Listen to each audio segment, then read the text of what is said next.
पाकिस्तान और IMF mission के दरमियान तीसरे शिशमाही इक़्तिसादी जायजा मुज़ाकरात। IMF टीम आज कराची में स्टेट बैंक हुक्काम से बातचीत करेगी। आलमी मालियाती फ़ंड का वफ़द 2 अहम कर्ज प्रोग्रामों के तहत मुज़ाकरात के लिए कराची में मौजूद है।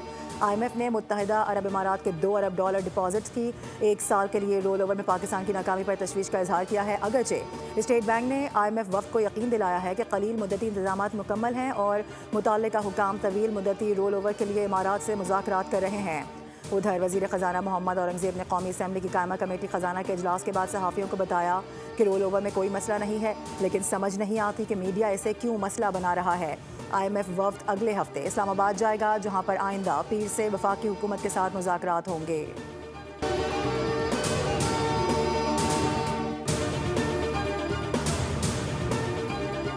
वफाकी आईनी अदालत ने टैक्स हुक्काम को छापामार कार्रवाइयों का फ्री हैंड दे दिया। जस्टिस आमिर फारूक का अहम फैसला जारी। हुक्काम किसी भी वक्त बगैर पेशगी नोटिस किसी भी जगह पर छापा मार सकते हैं।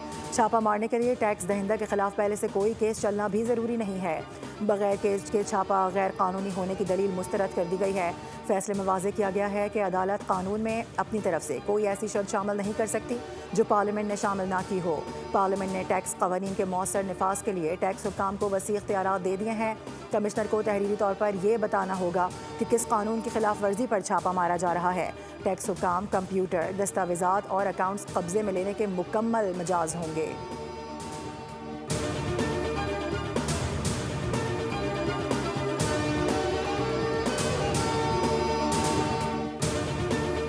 पाकिस्तान गवर्नेंस फोरम बेहतर गवर्नेंस के लिए फ़ायदेमंद साबित होगा। शफाफियत और बेहतर गवर्नेंस के लिए सबको मिलकर किरदार अदा करना है। हमने स्पीकर के कुछ इख्तियारात को कमेटी के सुपुर्द कर दिया है। स्पीकर कौमी असम्बली अयाज सादिक और वफाकी वज़ीर एहसन इकबाल की प्रेस कॉन्फ्रेंस। कहा कि जमहूरी निज़ाम में पार्लियामान का अहम किरदार है। मुल्क की तरक्की के लिए सियासी इस्तेहकाम मुश्तरका काविशों की ज़रूरत है। एहसन इकबाल ने कहा कि उड़ान पाकिस्तान प्रोग्राम के 5 ईज़ पर पार्लियामान में बहस होनी चाहिए। अहम मौज़ूआत को मरहलावार ज़ेर बहस लाना चाहिए।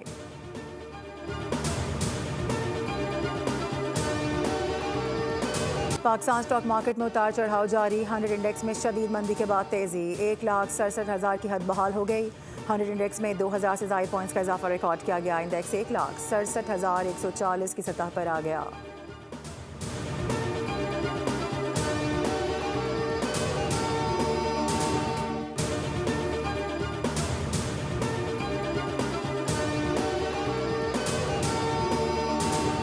बाजोड़ में अबाबील स्क्वाड पर दहशतगर्द हमले में शहीद 4 पुलिस एहलकारों की नमाज जनाजा पुलिस लाइन्स में सरकारी एजाज़ के साथ अदा कर दी गई। चाको चौबंद दस्ते ने शहदा को सलामी दी। SHO गुलजादा के मुताबिक पुलिस एहलकार रमज़ानुल मुबारक के दौरान मामूल के गश्त पर थे कि नामालूम अफराद ने फायरिंग कर दी। DPO बाजोड़ का कहना है कि अवाम की हिफाजत पर मामूल जवानों पर हमला करने वाले दहशतगर्दों को जल्द अंजाम तक पहुँचाया जाएगा और शहदा की कुर्बानियाँ रायगा नहीं जाएंगी। पुलिस के मुताबिक वाक़े के बाद इलाके में भारी नफरी तैनात कर दी गई है।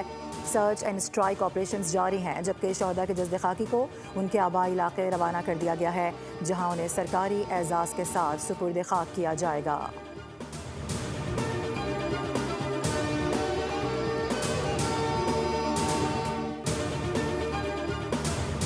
थाना लंडी कोतल के इलाके सुल्तान खेल में नामालूम अफराद की फायरिंग से पुलिस एहलकार बेटे समेत जाम बहाक। पुलिस एहलकार सफ़ीर खान को हुजरे के सामने निशाना बनाया गया।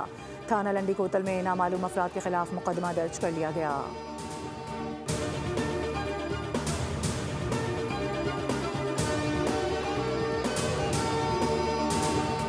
वज़ीर आज़म शहबाज शरीफ की शहीद लेफ्टिनेंट कर्नल शहजादा गुलफराज के घर आमद। शहीद के बच्चों, वालिदा और भाइयों से मुलाकात की।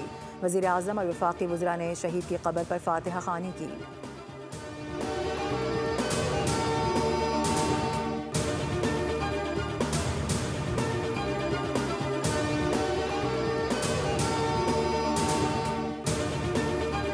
बानी PTI और अहलिया की तोशाखाना 2 केस में सज़ा के खिलाफ अपीलों पर एतराज़ात दूर कर दिए गए। 2 मुतफरिक दरख्वास्तें मंजूर कर ली गईं। इस्लामाबाद हाई कोर्ट के जस्टिस खादिम हुसैन सुमरो ने दरख्वास्तों पर समाअत की। बैरिस्टर सलमान सफदर और सलमान अकरम राजा समेत वकला और बानी की तीनों बहनें भी पेश हुईं। अदालत ने बानी PTI और बुशरा बीबी की अपीलों को नंबर लगाकर मुकर्रर करने की हिदायत कर दी।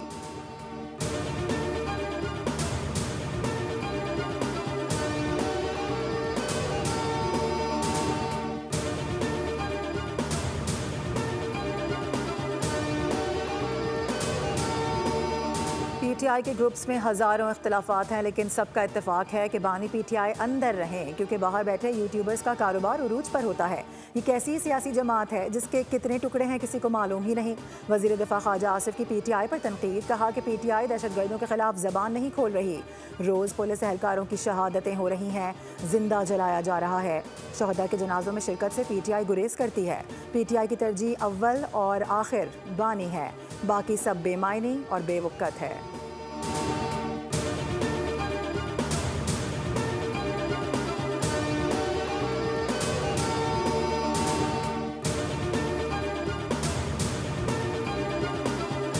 OIC वज़ीर ख़ारजा का गैर मामूली इजलास आज जिद्दा में होगा। नायब वज़ीर आज़म इसहाक़ डार पाकिस्तान की नुमाइंदगी करेंगे। इजलास का मरकज़ी नुक्ता फ़लस्तीन और मशरिक़ वस्ता की सूरत हाल होगा।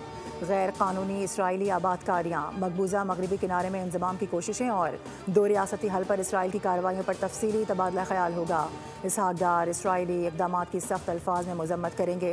नायब वज़ीर आज़म की सऊदी वज़ीर ख़ारजा फैसल बिन फरहान अल सऊद समेत दीगर रहनुमाओं से दो तरफ़ा मुलाकातें भी होंगी।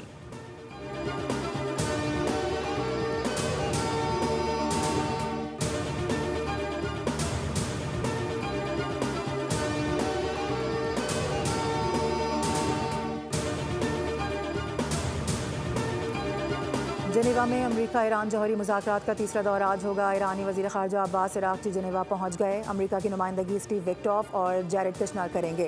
तेहरान जौहरी मुआहदे से मुतालिक मुसव्विदा पेश करेगा। उधर अमरीकी नायब सदर JD वेंस ने कहा है कि सदर ट्रंप ईरान के साथ जौहरी तनाज़े का हल सफारतकारी से चाहते हैं और उम्मीद है कि ईरानी हुकाम मुज़ाकरात में इस मौक़िफ़ को संजीदगी से लेंगे। सदर ट्रंप इस मकसद को सिफारती तरीके से हासिल करना चाहते हैं, ताहम अमरीका के पास दीगर और ऑप्शंस भी मौजूद हैं। अमरीकी वज़ीर ख़ारजा ने ईरानी एटमी प्रोग्राम को ख़तरा करार दिया, जबकि ईरानी वज़ीर ख़ारजा ने वाज़ेह कर दिया कि पुरअमन एटमी प्रोग्राम किसी सूरत नहीं छोड़ेंगे।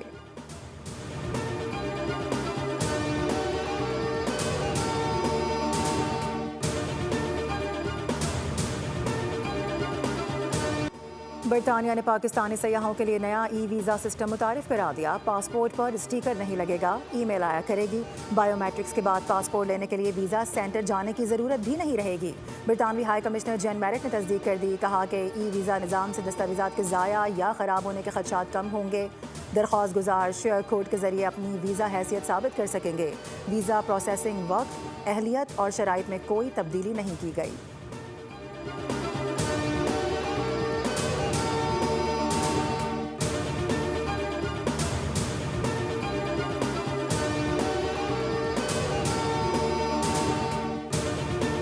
वफाकी वज़ीर दाखिला मोहसिन नकवी की इटली और स्पेन के वज़ीर दाखिला और यूनान के वज़ीर माइग्रेशन से अहम मुलाकात। इटली, स्पेन और यूनान ने गैर कानूनी इमिग्रेशन रोकने के लिए पाकिस्तान की काविशों को सराहा। पाकिस्तानी वज़ीर दाखिला की लीगल पाथवे के जरिए गैर कानूनी इमिग्रेशन रोकने की तजवीज़ पर तीनों ममालिक का इत्तफाक। मुलाकात में फैसला किया गया है कि संगीन जराइम में मुलव्वस मुजरिमान को यूरोप से पाकिस्तान वापस लाया जाएगा और कानून के मुताबिक कार्रवाई भी होगी।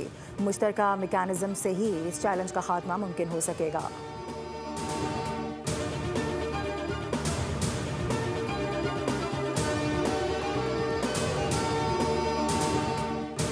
₹60 लाख भत्ता ना देने की सजा। कार शोरूम पर नामालूम मुसल्लह अफराद की अंधाधुंध फायरिंग। वाक़या न्यू कराची सेक्टर 11D में पेश आया। खुशकिस्मती से कोई जानी नुकसान नहीं हुआ। शोरूम मालिक ने धमकियों के खिलाफ न्यू कराची थाने में मुकदमा दर्ज करा रखा था। पुलिस के मुताबिक फायरिंग में मुलव्वस अफराद का ताल्लुक मुबैना तौर पर समद काठीवाड़ी ग्रुप से बताया गया है। मुलजिमान 2 मोटरसाइकिलों पर सवार होकर आए और फायरिंग के बाद फरार हो गए।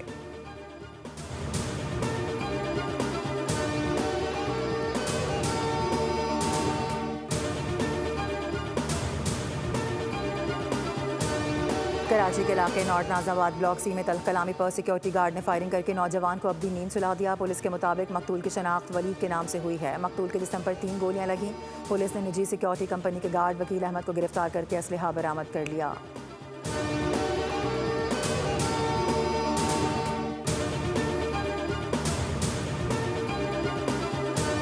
कराची में ट्रैफिक हादसा थम न सके। गुज़िश्ता 24 घंटों के दौरान 3 अफराद जान से गए। शाहराह फैसल में गाड़ी मोटरसाइकिल सवार पर चढ़ दौड़ी। हादसे में नौशाद नामी शख्स जान से गया। बनारस में वाटर टैंकर ने मोटरसाइकिल सवार की जान ले ली। स्कीम 33 सर सैयद चौक के करीब नामालूम गाड़ी की टक्कर से मोटरसाइकिल सवार जाम बहक हुआ। रिपोर्ट के मुताबिक कराची में 2026 के 56 दिनों में 166 जानें जा चुकी हैं, जबकि 1600 से ज़ायद अफराद जख्मी हुए हैं।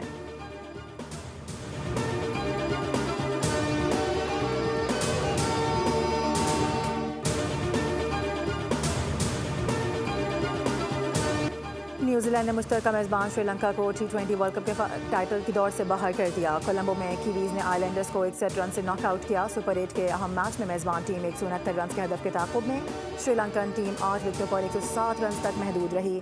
6 खिलाड़ी डबल फिगर्स तक भी ना जा सके। इससे कबल कीवीज ने 7 विकेटों पर 168 का मजमुआ बनाया। कप्तान सैंटनर ने 26 बॉल्स पर 47 रन की इनिंग्स खेली।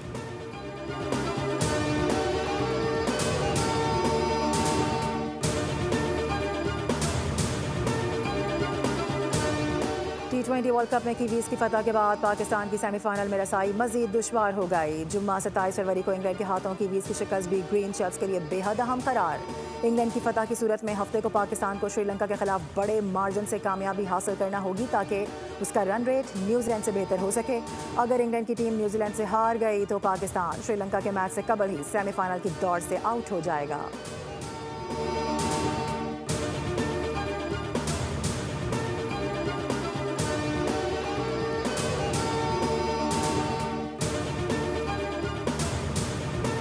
T20 वर्ल्ड कप के सेमीफाइनल तक रसाई की जंग जारी। सुपर 8 के ग्रुप 1 में आज 2 मैचेस शेड्यूल। अहमदाबाद में दोपहर 2:30 बजे जनूबी अफ्रीका और वेस्टइंडीज़ की टीमें टकराएंगी। दोनों टीमें अपने ट्राई मैचेस जीत चुकी हैं। शाम 6:30 बजे चेन्नई में भारत और जिम्बाब्वे का आमना सामना होगा। सुपर 8 मरहले में दोनों टीमों को पहले मैच में शिकस्त हुई थी। जनूबी अफ्रीका ने पाकिस्तान विमेंस को दूसरे वनडे में दिलचस्प मुकाबले के बाद 16 रन से हरा दिया। मेज़बान टीम ने सीरीज़ में 2-0 की नाकाबिले शिकस्त बरतरी हासिल कर ली। सेंचुरियन में पाकिस्तान विमेंस ने 362 रन के हदफ के ताक़ुब में 345 रन बनाए, जो विमेंस वनडे में पाकिस्तान का सबसे बड़ा टोटल है। पाकिस्तान की जानिब से आयशा जफर, कप्तान फातिमा सना और सदफ शम्स ने निफ सेंचुरियाँ स्कोर की।